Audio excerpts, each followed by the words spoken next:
আসসালামু আলাইকুম সম্মানিত প্রিয় দর্শক, আজ 19শে মে 5 জ্যৈষ্ঠ সোমবার। বরাবরের মতো আজকেও এসেছি মাছপাড়া কৃষি হাটে। আজকের হাটের আপডেট নিউজ হাট হেঁটে আপনাদেরকে বিস্তারিত জানাবো। আপনাদের সঙ্গে রয়েছে আমিনুল ইসলাম, আশা রাখি আপনারাও সঙ্গেই থাকবেন। আজকে কেমন দাম বলতেছে? পেঁয়াজের আজকে হলো আপনার বাজার কম, বুঝছেন। পেঁয়াজ বলতেছে 1680, 1600, 1650, 1700 মাথা। এটা কত দাম হয়েছে আজকে? এটা আপনার 1680 টাকা বলছে। চাচা, এটা কি দাম হয়েছে? হয়েছিল 1700 হয়েছিল। সর্বোচ্চ 1700 হচ্ছে, এখন বাজার অনেক কাকা। পেঁয়াজের দরদাম কি হয়েছে নাকি? 1710, 20, 40 হচ্ছে। তো ঈদ উপলক্ষে কি পেঁয়াজ রসুনের দাম এবার বাড়ার সম্ভাবনা আছে কি?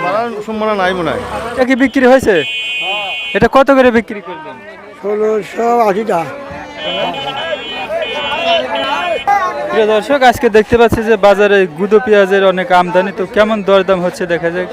সর্বোচ্চ কত যাচ্ছে? 1700, সর্বোচ্চ 1700 কিনতেছেন। আর এই যে এই ছোট জাতের পেঁয়াজটা যেটা 14 1500 টাকা পর্যন্ত। আচ্ছা, সামনে তো ঈদুল আজহা মানে কুরবানির ঈদ, এই সময় তো পেঁয়াজ রসুন মশলা এগুলো বেশি লাগে, তাই না?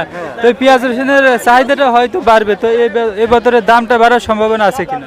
সেরকম তো ভাবে লাগে না। রসুনের বাজারটা কেমন যাচ্ছে? রসুন হলো 3800, 3600, 3800। মানে সারের যে দাম দিয়েছে তাতে বাংলাদেশ চলানোর মধ্যে কোনো ব্যবস্থা নাই। আমরা এবার চলে আসলাম রসুনের হাটে। তো রসুন কত করে যাচ্ছে আজকে? আজকে রসুনের দাম আমি 4000 চাইছি। একজন একদম কল দেখে 3200, 3300, 3400, 3500 রসুনের বাজারে সেরা রসুন, অনেক বড় রসুন, তাই না? রসুনের 3200 কষ্ট।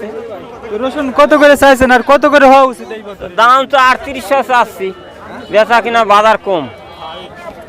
রসুনের দাম কি কমে গেছে নাকি? রসুনের দাম কমিয়ে গেছে।